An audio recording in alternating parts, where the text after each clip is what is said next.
reflection of lack of interest or vigor. It's merely because 30-ish That's why I percent say the is is fewer kids on this number, on this population, than it was in a larger population. Totally, so here, 100%. It is very reflective. It dropped COVID and then momentum back in the right direction.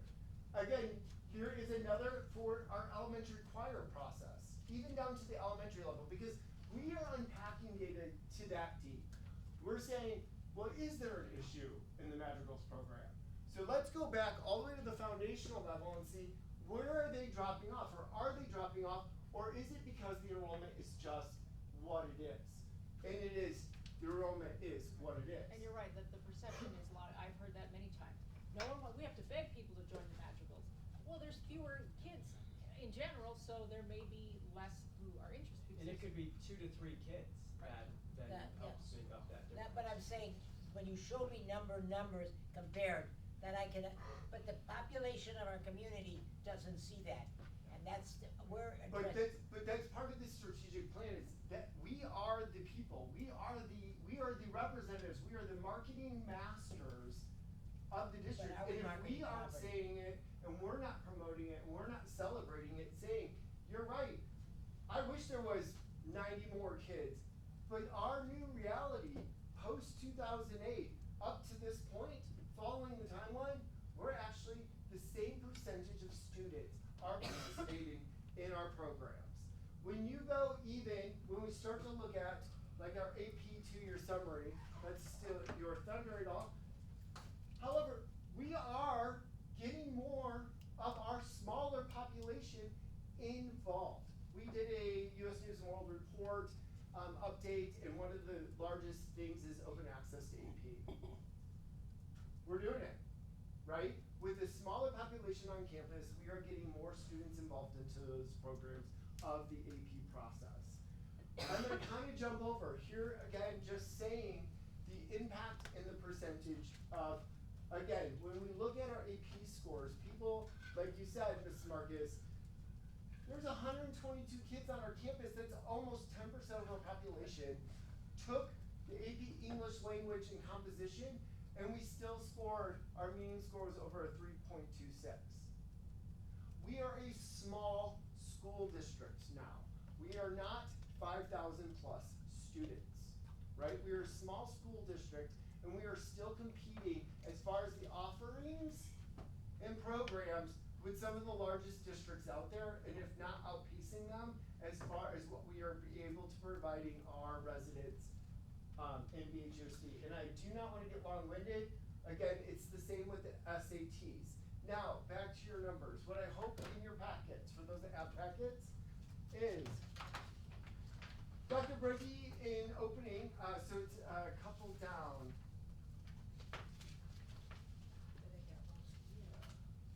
Should have. There we go. Sorry, I'm Nice. on top of it, thank you. So there's the district overall, sorry, I'm here, back to my old days. There's a district overview. This one here. Yep, and so one of the feedback, Mrs. Marcus, that you provided Dr. Brady is exactly that, is when Dr. Brady did the presentation, we're gonna flip, did the presentation around overall district performance. Again, it was a bar chart, and instead now going down, you can see overall percentage. It is still a percentage, and so what we can do is we'll break that apart into total number of students, because I think it is very impactful, like you said, power and percentage around actually seeing the total number of students versus the actual percentage, when 10% of 200, is 20. yes. That's what I've been complaining about, is that this doesn't mean anything, because I wanna know numbers. I'm a numbers person, I mean, I understand percentages, Yep. but as I look at them, I wanna see that they go up, but I wanna see how many students are, because people see that and can read that more quickly than 75%. That doesn't mean, they don't get that. We can do both, Yep. because I think, if we just did one way, if we just did And when we go- numbers, and when we go there would be now- a problem. I just wanna say, Mrs. Marcus, so, because if we did it just numbers, that doesn't then align with the dashboard. So it's like, so I think Or providing maybe you we with have our own both. little private one, and then we have. We'll do Sarah? both. I really pull wanna, up because the document and, Mercer provides us. I feel that I and True. you know, and Mercer bringing out the showed numbers high is school very where you have important, the that list of we spend kids that, too. that has to be understood. But I think that Mercer shared with us. the if I look at this, past I don't know performance. how many students that is, and I wanna And then see you the have the number of list of students kids. in the not met and nearly I wanna met, be able to I wanna show see them. them all up on the Yep. top two. So my goal is to decrease these numbers and Yep. by increasing these numbers. Decrease the not met. Dr. Seaman, can I We can do that. respond to you? Because I'm with you here today. I'm not with you here what we were 30, 40, 50 years ago. When you reference 1971, I wasn't even born in 1971. Same. So I'm not really Well. concerned about that. I was already I teaching know here. that some people who are members of this community but don't necessarily have kids or even grandkids here are very nostalgic about the 5,000 number and the 4,000 number. That's really not my concern. I'm not trying to impress people by the number. I'm trying to impress people by the results. You know, and so you are right, we are the representatives of this community and we all are one team, cabinet, leadership teams and the board. So I'm absolutely with you there. And I wholeheartedly agree that the programming that is proffered to our kids is, there's something for everybody here.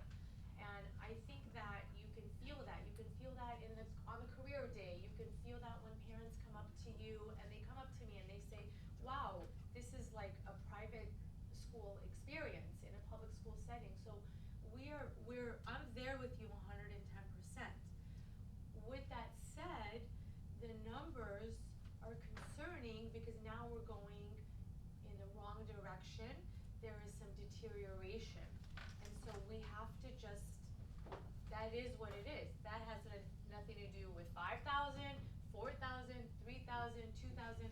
I mean, when you talk about lighthouse, I agree, I don't know what that means, but I will Yeah, tell me you neither. that we have families that are now cheating, lying, and stealing, trying to get into BHUSD, which means that we have an amazing community with a lot of offerings and we're onto something. And that's something that reminds me of the 80s and 90s. So I will tell you that we're onto something. But if I offer you any feedback, it's not a referendum on everything. It's not about, and I'm sorry, and I know it might be hurtful, because I'm not trying to speak to all the things that you're getting right, which I try my best to acknowledge all of you on in real time when it's happening.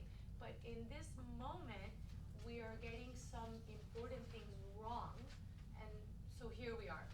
Yep, and let me just, quickly wrap up just the data conversation so that way we are all on the same page.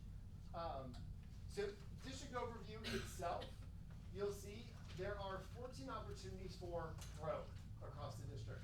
10 we did grow in, 4 we did not.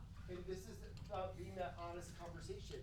What does opportunities mean? Sorry to interrupt. So across the district, remember we're on this district side and then we start to unpack the site-specific goals, right? So on the district side, we grew from 23 to 24, mind you, while still closing educational gaps. That's one of the things Principal Kaber wanted to make sure that people understood is you have to understand the story of where they came from. They don't wake up tomorrow and all of a sudden 80% of our kids meet or exceed. When the year before, 67 were there, we still had to close some educational gaps for those kids that weren't meeting, period, to just even move 1 or 2 above meet or exceeds. So in elementary, across the district, we grew in every area. In secondary, unfortunately, there are 2 areas that 6th grade math, 8th grade math. Third grade. What grade level are you reading? I'm Other secondary. side. You're on, Secondary. 6th grade Oh, sixth math, 8th grade math, and then 11th grade English and 11th grade, 8th grade English are the 4 areas that we did not grow in between 23 to 24.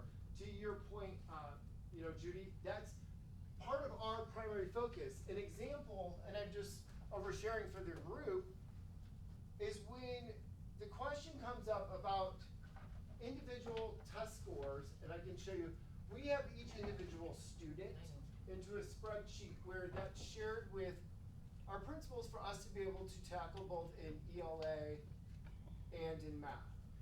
And that's important for us because what Mrs. Marcus is saying is it's the percentage. That it's only maybe 10 kids. It may be 8 kids to get us to be able to move and go over. The next document real quick is cohort data. The other piece that we have to understand. Can we stay on this for a second? Yep. Yeah.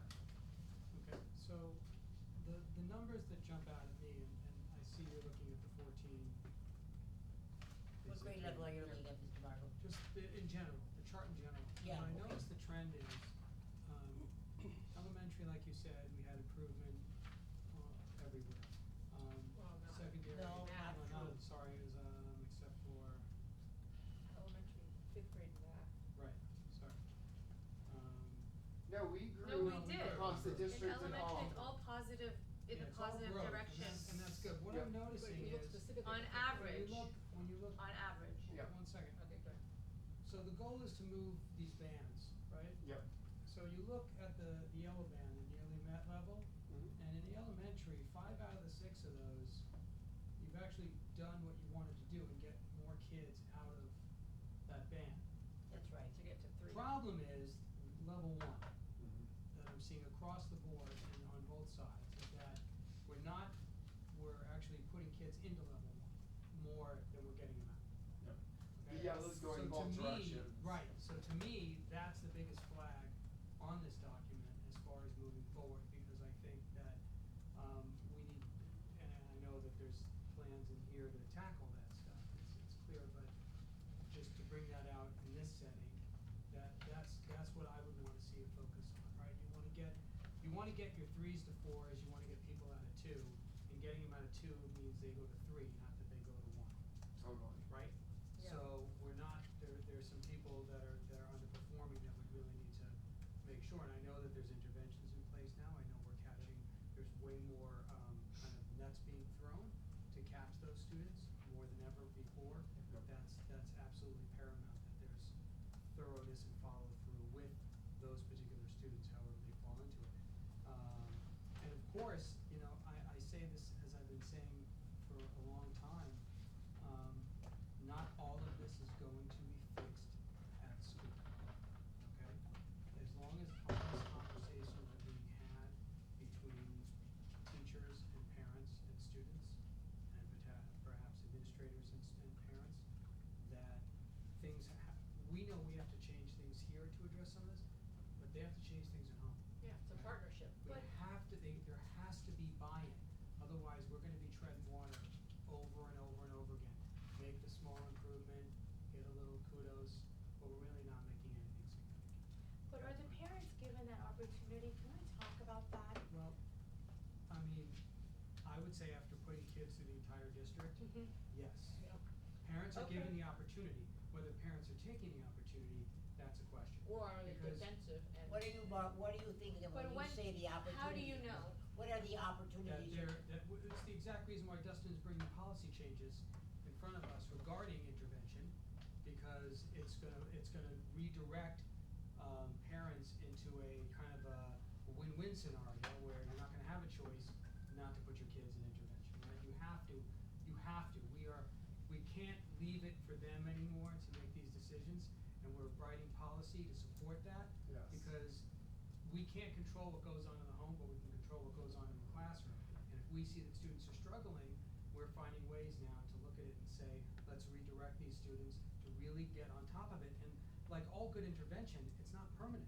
The hope is that you get them through intervention and get them back into their regularly scheduled programs. Can I ask you a question, Mr. Margot? When you taught school, did you give homework? Absolutely. Well, that's That's not the the current point that I am, policy. that's Well, what. I'm not, okay, That's totally a separate whole other- conversation. No, Well, but it's that not is a the point separate, of let the me tell you parent. exactly That- why, Mr. because Margot, that's a the parent parents are, duty to the yes, kid. you go first. Parents need to know what's going on in the classroom, and one of the ways that parents will know what their kids are doing and everything else is through homework. And that's the point I'm making. Are we being consistent in that? I'm agreeing with everything you're saying, Mhm. but I'm throwing that in as an extra thing when you talk about the parents. How can parents know what's going on in the classroom if they never see the kids doing homework? Because the Well, teachers wait a don't minute believe. though, but there's amazing technology where there's Google, Classroom where people can go, and I mean, just But- last night I went to back to school night and the teachers were saying, if you go on, you can see what topics we're doing. Homework's a Not if whole they don't other know when the beast. kids come home with the subject itself. I'm But- sorry, I But disagree with you on that. that's, practically speaking, look, I have no axe to grind. I have 3 kids in this school district and they're each thriving in their own beautiful way, and you guys know that. So for me, this is not about any one of my children who I wanna stick it to someone. It's the opposite. My students, teachers are my partner. But I have been lucky enough to have those teachers who have partnered with me. And I will tell you, I'm gonna give you a couple examples, and I'm sorry to spend your time on it, but please hear me out on this. Kindergartner comes home. Teacher has sent an email to everybody saying, hey, there are 3 items that I would like for you to work on. The first is, please work on the name writing. My student refuses to do uppercase first letter, lowercase the rest. She's doing uppercase everything. So I got the paper back and it says, please follow the directions, do it that way. Today she was asking me to buy her cousin a birthday gift. And I said, but you did not do what your teacher was asking of you.